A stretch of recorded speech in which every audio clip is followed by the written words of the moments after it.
top of the morning to you.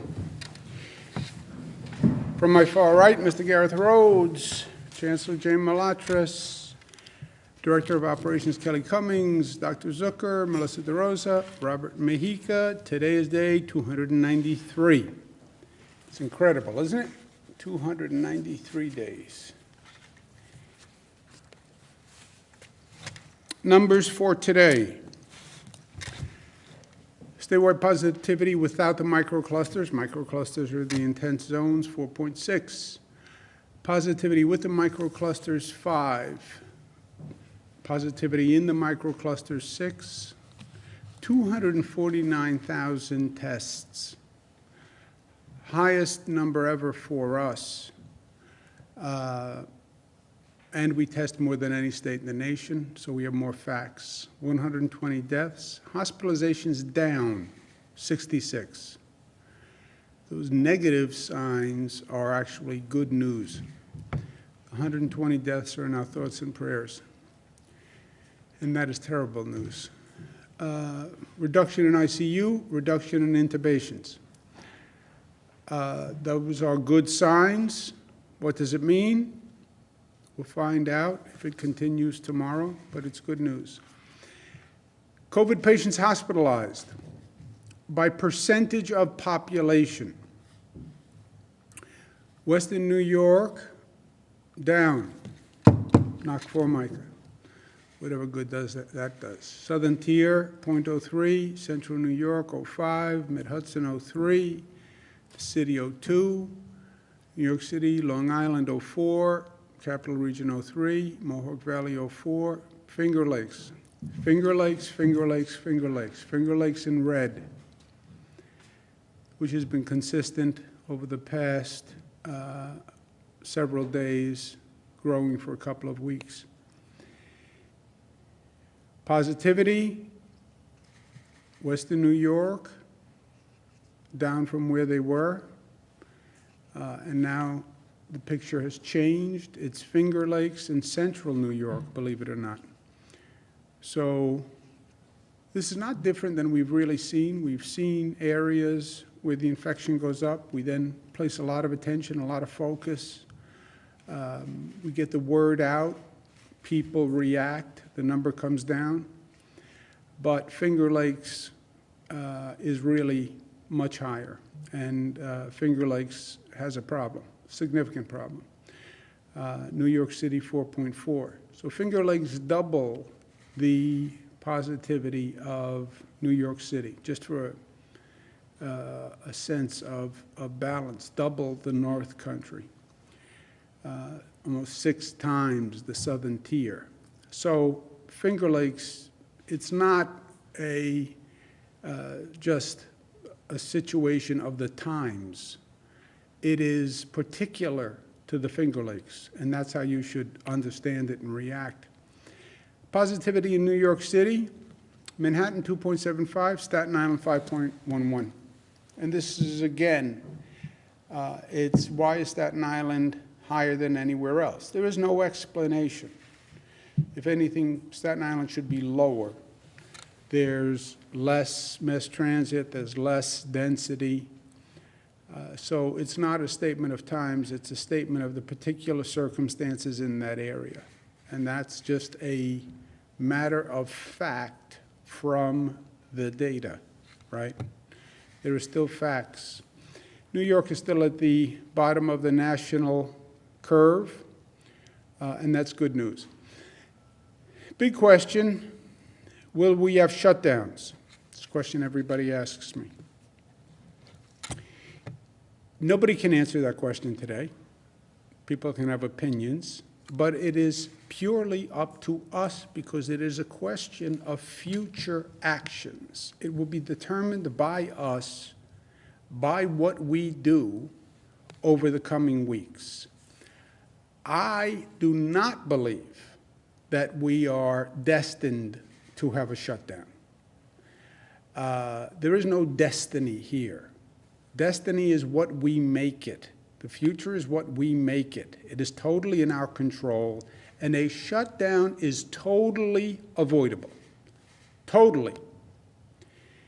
I believe New Yorkers can slow the spread and that hospitals can manage the increase. Those are the two variables.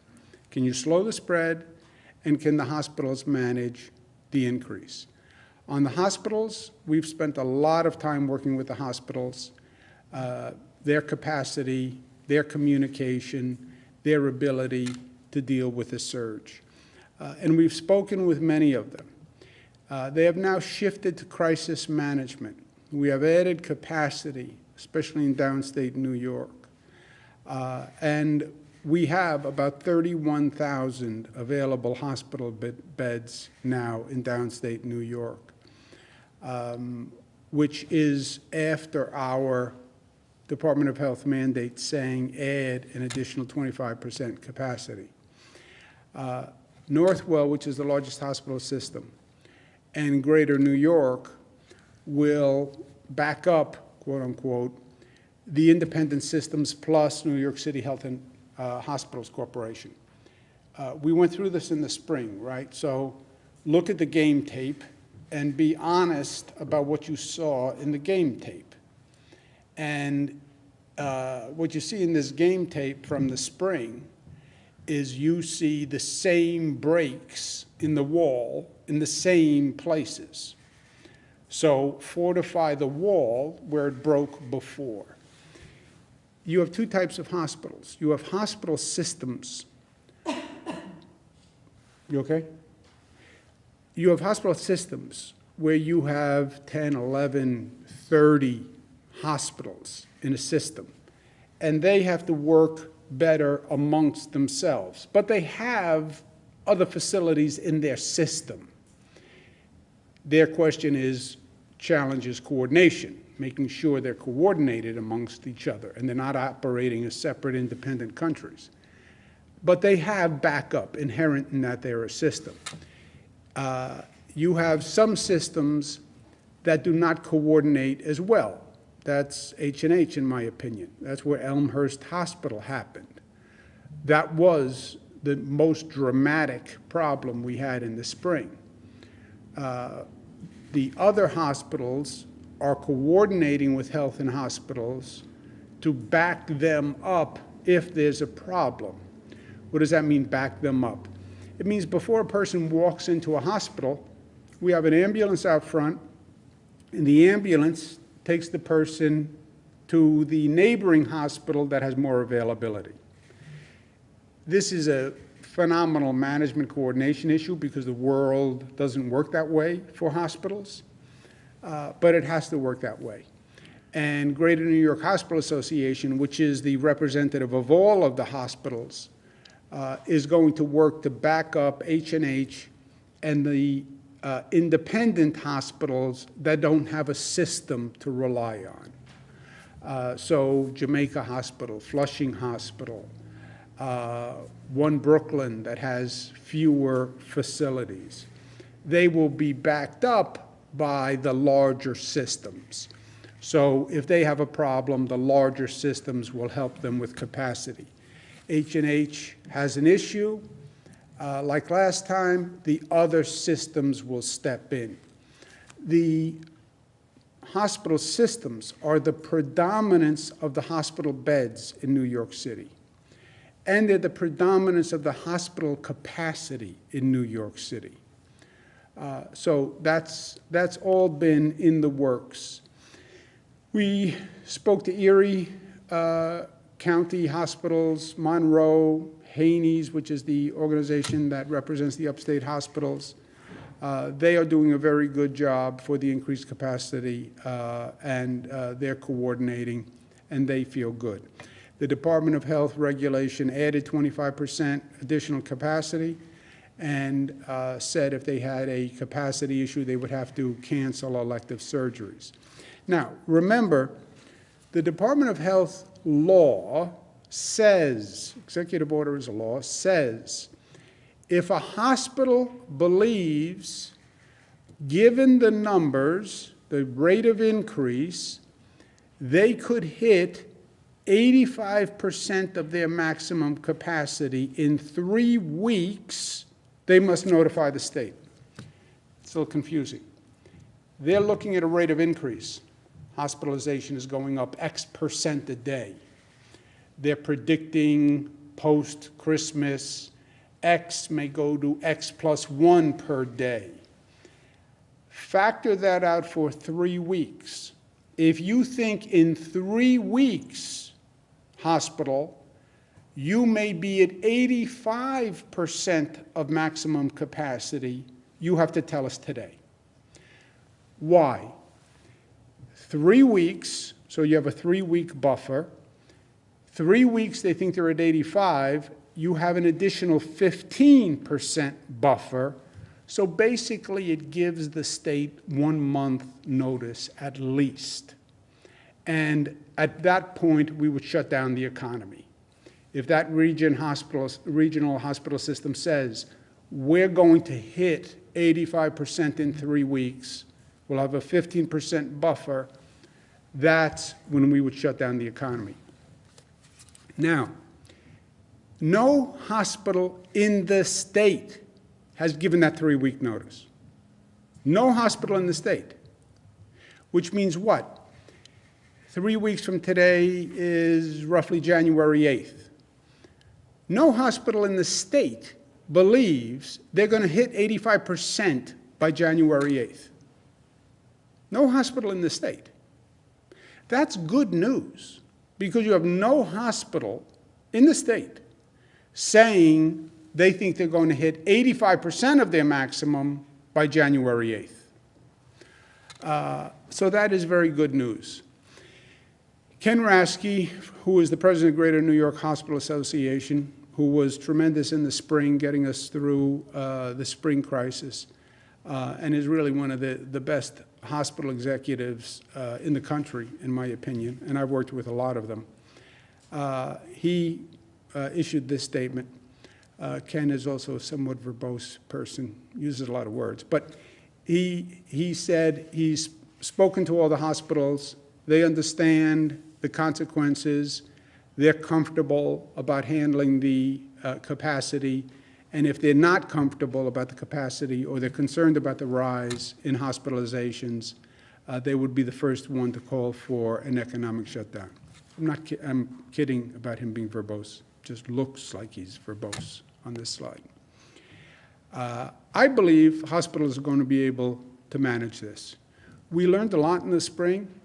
They worked together for the first time ever with that collegiality in the spring and that operational facilitation in the spring. And frankly, we've had more time to get ready, and they've done more preparation now. And also, we've gone through this before, right? We did this before, and I believe we can do it again. I also believe, so that's the first factor, hospital capacity. I believe we can manage it. I also believe New Yorkers can slow the spread. I believe New Yorkers can flatten the curve, because I saw them do it. We went through the spring where I had every global expert telling me there is no way that we could flatten the curve that fast. No way. No government rules, no social action could reduce the curve that quickly. New Yorkers defied all the odds, and New Yorkers did it.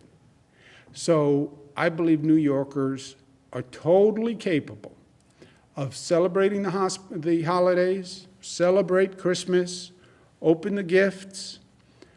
I actually think I'm going to get good gifts this year. I think I deserve good gifts this year. So open the gifts, enjoy, celebrate, but be smart. Be smart. It's a virus. We know how to deal with it.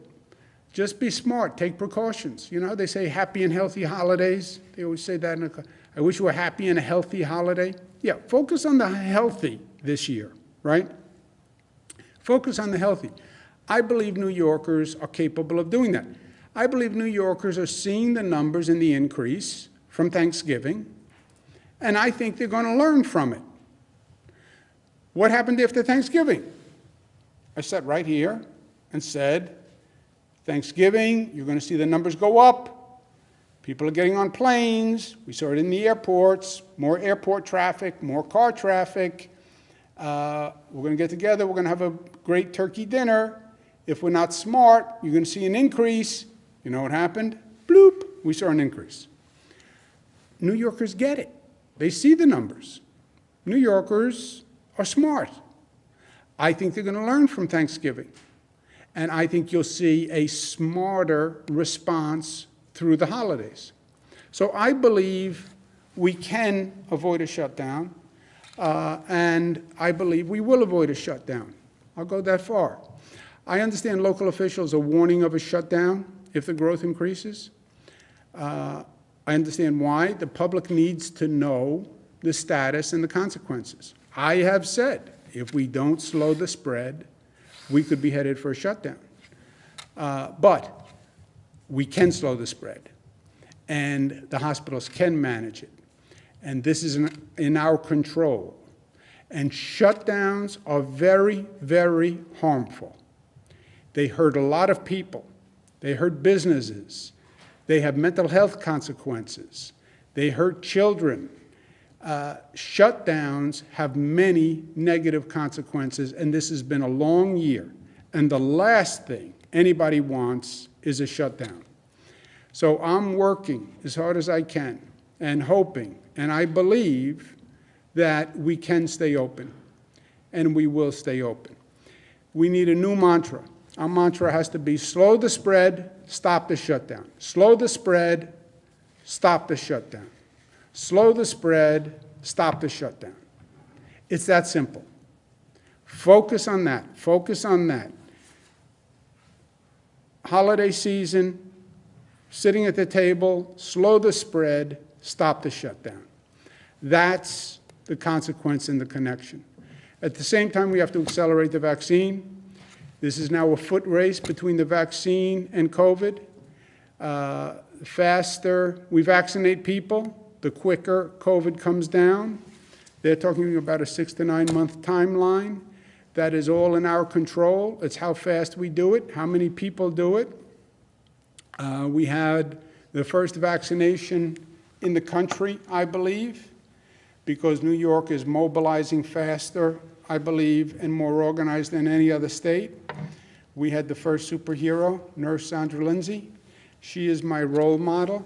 She took that shot, and her face did not flinch. I respect that. She's my role model. And at one point, I'm going to get the shot right here, and I want to keep my face as still as Sandra Lindsay kept her face. No movement in the eyes, no flinch. God bless her. I respect that. Good news, FDA Advisory Committee has recommended Moderna. So now you have Pfizer vaccine and Moderna vaccine. Our clinical advisory task force approved Moderna this morning. So we talked about the skepticism about the federal approval process, which is nationwide. We said we were going to set up a New York panel to affirm the federal approval. Some people said, oh, that's going to slow it down. You're suggesting that the federal approval isn't trusted. I'm not suggesting. 50% of the American people said they don't trust the federal approval process. They did that to themselves when they all decided that hydroxychloroquine was going to cure COVID and cure male pattern baldness, right? That's when they lost their credibility. The New York panel was going to fortify that. They then said, critics, oh, well, you'll delay New York getting a vaccine. And maybe New York won't get the vaccine because of the New York panel. Yeah, the New York panel acted faster than the federal government. So there was no delay whatsoever.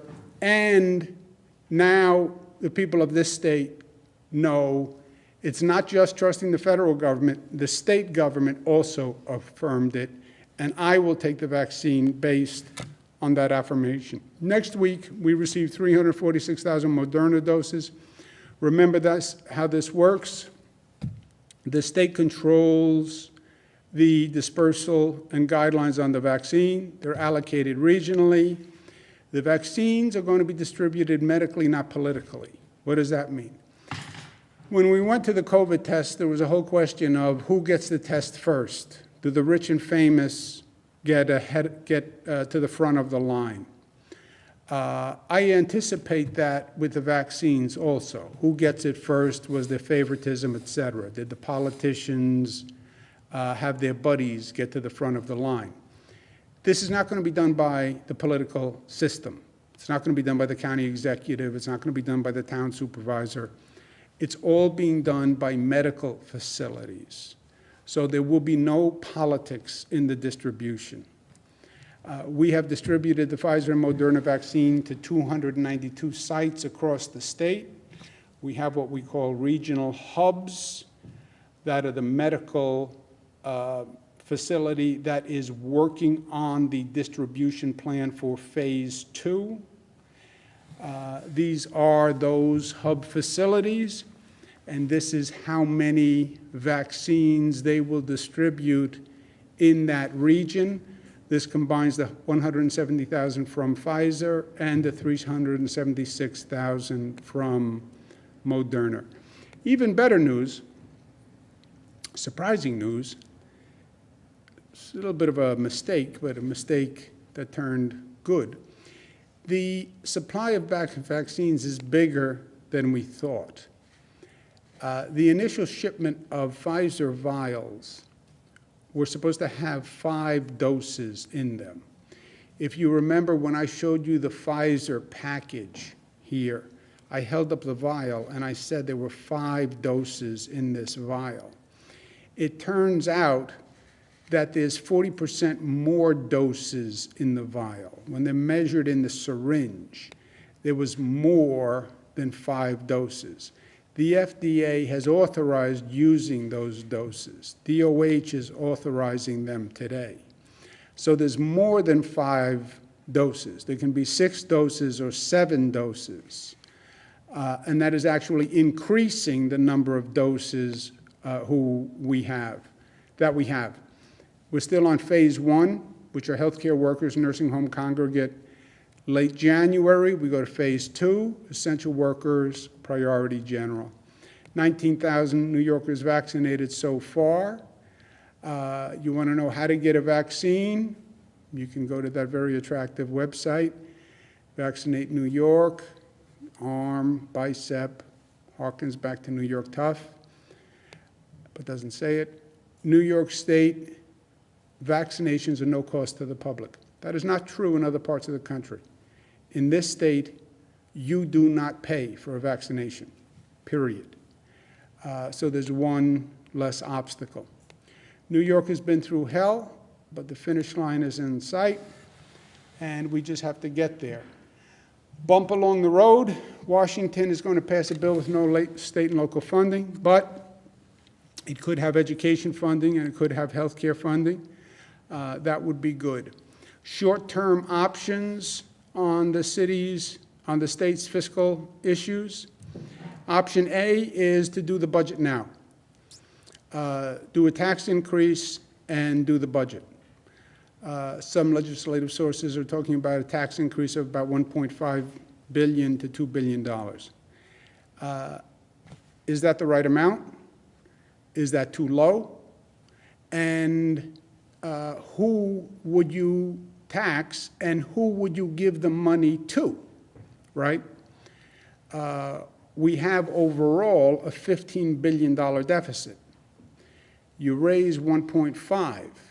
All right, where do you put that 1.5 in the scope of a $15 billion deficit? That is a budget decision. That's why you have to do a tax increase as part of the budget. And where do you make up the $13.5 billion? If you only do a $1.5 billion tax increase, even if you did a $2 billion tax increase, a $3 billion tax increase, you still have to make up $12 billion in cuts. I would be open to doing the budget now with the legislature. But it's going to be ugly. Option B, wait until we know what the federal aid is and do a budget in April. The state can advance $1.5 billion, either from reserves or from borrowing to make up for whatever you would get with a tax increase, to allocate that funding on an essential basis, and then let's find out what Washington will give us to find out where we really are. We can't do $13 billion in cuts. And if we cut $13 billion now in December, and then we get money restored in April, it would be totally disruptive. To do $13 billion in cuts, you have to lay off public employees. You have to lay off teachers. Why would you lay off teachers just before Christmas and then possibly rehire them in April? It doesn't make sense to me. Again, I would do either, but I prefer option B. But I'm not going to do a tax increase without doing a budget, because that's just a political statement. And we have to know how much, and it has to be enough to be meaningful. Option B would avoid any disruption. The AFL-CIO supports waiting until April, and they were part of a coalition that called for the tax increase. Again, $1.5, $2 billion, that is a drop of water in the ocean. So that's where we are on that. But I spoke to the labor leaders who are most directly involved, and they support waiting until April and doing it right. We understand 100% the situation that the restaurants are in. We're extending the sales tax deadlines for the New York City restaurants by waiving interest and penalties on sales tax due on Monday, December 21st. Sales tax were due on the 21st. We're going to waive that. I understand the fiscal pressures they're under. I hope Washington actually provides relief to restaurants, and we're doing everything that we can. The light at the end of the tunnel is in sight. It's a long tunnel, but there's a light there. There's a light there, and that's a lot better than where we were. So just stay doing what we are doing, and we're going to be okay. And we're going to be the better for it. You know, generations have gone through tough times. Generations have gone through wars. They've gone through depressions. They've gone through terrible disease outbreaks. They've gone through cholera. They've gone through typhoid. They've gone through TB. World War II, I missed by just a little bit, age-wise, going to Vietnam. I mean, every generation gets its test, and it forges that generation. And I think we're going to be the better for it. Questions? Thank you, Governor. If you'd like to ask a question, please use the raise hand function at the bottom of your window. We'll take a moment to compile the Q&A roster.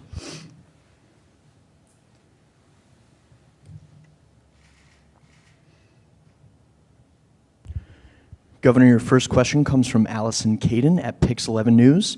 Allison, your line is now open. Please unmute your microphone. And good afternoon, Governor. My question relates to New York City dining restrictions. Yesterday, an edict was put out that diners would not be able to use bathrooms inside. They would not be able to walk through indoor spaces to get to a backyard garden or rooftop. That was quickly changed this morning after an uproar. How did this happen in the first place? Who issued these instructions, and what was the process of realizing it wasn't going to work? Yeah.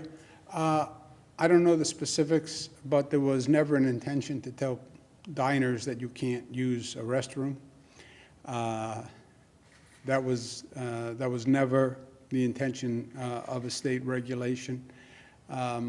I don't have any more specifics before that. I know the question came up. I know it was clarified. As soon as we heard about it, it was clarified. But does anyone know anything more on that, Melissa? Yeah, so the SLA had previously done an FAQ when we instated the curfew, the 10 PM curfew. And so what happened was when they did the indoor dining restriction in New York City, they used some of the same language from that. And in that language, it said no one's allowed inside after 10 o'clock. We thought it was common sense that when you said no one's allowed inside, obviously that was for dining purposes and not for the purposes of the bathroom. The city issued what they issued yesterday without consulting us or asking for clarification. And then obviously we saw the news reports. And as soon as we did, the head of the SLA, Vince Bradley, this morning put out a clarifying statement, and we made it extra clear online in the FAQ that, of course, that was not talking about customers using the bathrooms. Next question. Governor, you now have Nick Reisman from Spectrum News. Nick, your line is now open. Please unmute your microphone. Hi, Governor. Can you hear me? How are you, Nick? I'm well, thank you. If you had to bet, do you think New York will have another on pause like we had in the spring? And the second question is, I don't know if you or someone on the panel can clarify the order of vaccinations in New York. When will nursing home residents and staff be vaccinated? Our understanding is they have not received those vaccines just yet. Okay, the second question, the greater minds around me will answer. First question, if I had to bet. I'm not a gambling man, per se, but I would bet with you, Nick. I would bet, I'll make you two bets. I will bet you, I know you're a Jets fan. I will bet you, and by the way, I'm Queens, I'm a Jets fan, I'm a Giants fan, I'm a Bills fan. I will bet you the Bills make the playoff. That's the first bet. You tell me what you want to wager, as long as it's within the confines of ethics and the gaming laws. We don't want to get into trouble. And I would wager New York does not shut down, because I believe in New Yorkers, and I would never bet against New Yorkers. And the shutdown is in the hands of the New Yorkers. New Yorkers have the shutdown in their hands. Celebrate smart, healthy holidays, hospital management. We don't shut down. I bet on New York. I bet on New Yorkers. I'll wager you whatever you want. There's no shutdown, because I always bet on New York, and I'll bet you the Buffalo Bills. You set the terms. Oh, the vaccine? Mr. Gareth Rhodes. Sure. There are 618 long-term care facilities that have enrolled in this program where Walgreens and CVS will administer the vaccine. That starts on Monday, so we expect this will move as quickly as possible. I will bet you up to, what's the legal limit that you can bet without violating some gaming law? I'll bet you up to $100 on each wager, assuming that doesn't violate some gaming law. And that would be bad. Can you, let me hear the answer again on the vaccinations, please? There's 618 long-term care facilities that have enrolled in this program, that where Walgreens and CVS staff go to the long-term care facility and they do a day of, or several days of administration, and then 3 weeks later come back for shot number 2. That begins on Monday at these facilities around the state. So it hasn't started yet anywhere? No, it will start Monday. It starts Monday? Yes. And do they say how long for the first phase to be completed? The first dosage phase? I know CVS expects to do, done about half, CVS, half Walgreens. CVS expects all of theirs to be done within the first 2 weeks, and we're still working with Walgreens, but I would expect a similar timetable. Okay, good answer. Operator, next question. Governor, you now have Dennis Slattery from the New York Daily News. Dennis, your line is now open. Please unmute your microphone. Hey, Dennis. Good afternoon, Governor. How are you? Good, sir. So 2 questions. First is, can you talk about the decision-making on the extension of the rent relief program and why an executive order was not issued during the 2 weeks in the announcement and last night's guidance?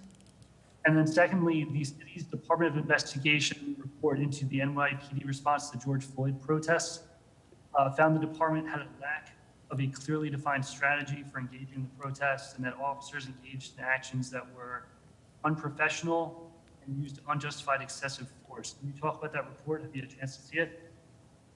Yeah. On the rental relief, Dennis, we had a little trouble hearing you, but I'll ask Melissa or Rob to answer that question. On the DOI, I haven't seen the DOI investigation on the NYPD response to the protests, but it doesn't surprise me that the finding that the number of police who responded was low, because we went through this at the time. I said this at the time, right? There was looting that went on. It was horrific. I said publicly that the NYPD needed more people on the street to respond. I said if the NYPD wouldn't do it, the state would send in the National Guard. The NYPD did increase the number of police. I think it was the third night. I think there were 2 bad nights, and then they increased the number of police. But that doesn't surprise me, because I don't believe they had enough police out. I forget the numbers, but we went through the numbers, and they wound up almost doubling the number of police that they had out, and that actually proved effective. But I didn't see the report beyond that. Do you want to respond to the, Rob? Yeah, so the executive order on rent to extend the program is going to extend the eligibility for the program through February 1. We're also going to go backwards and look at all the applications that have been received, which were about 90,000 applications. And since we are increasing the eligibility for those that weren't burdened pre-COVID, we expect to go into those applications that are already received. Some of those will be eligible, and then additional people will be eligible for the new program, and they'll have all the way through February 1st. So that window will be open, right, for over six weeks, which is longer than the original period. So there is no one who will not be eligible for the program because of, you know, when the executive order is issued. It goes forward, and then it also goes backwards as well. Operator, next question. Operator, please do not take a question Governor, from you now John have Kate Campbell. Lisa from Johnson Newspapers. Okay. Kate, your line is now open. Please unmute your microphone. Hello, Governor. Can you hear me? Yes. Hi. Hope you guys. Good question. So I actually want to know 2 different things. Those extra doses, I'm curious about how many more that translates to for the state. So how many more doses of Pfizer that put us up to and having? Also, I guess I wanted to know, it's like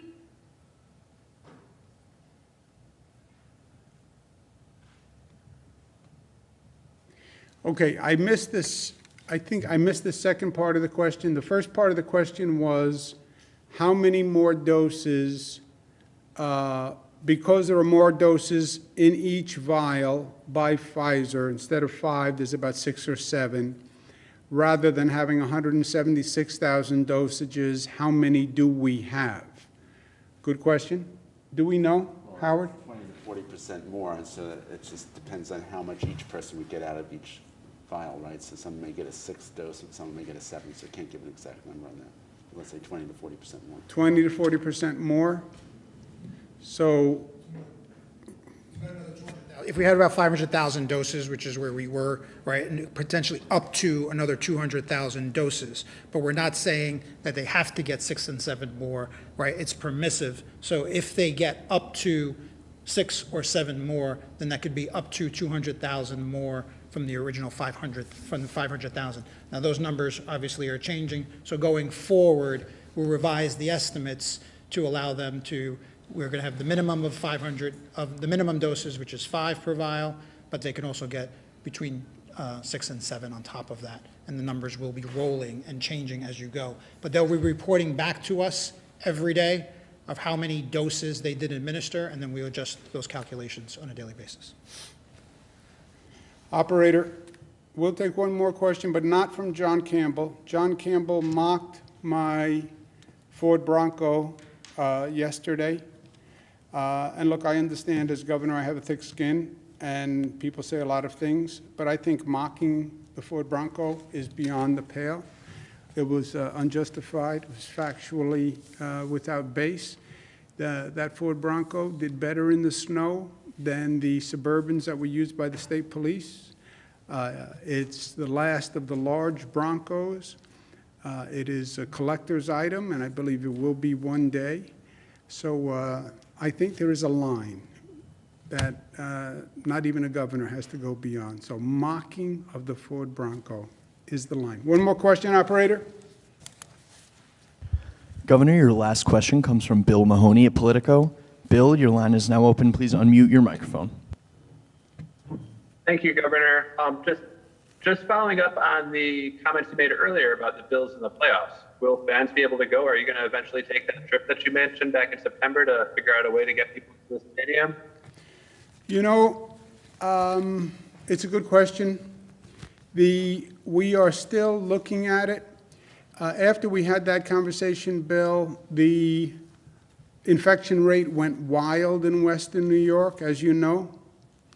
The infection rate is now coming down. I'm going to be curious to see where we are when the Bills are in the playoff. If they get a bye, like they be in the middle of January or something, I think.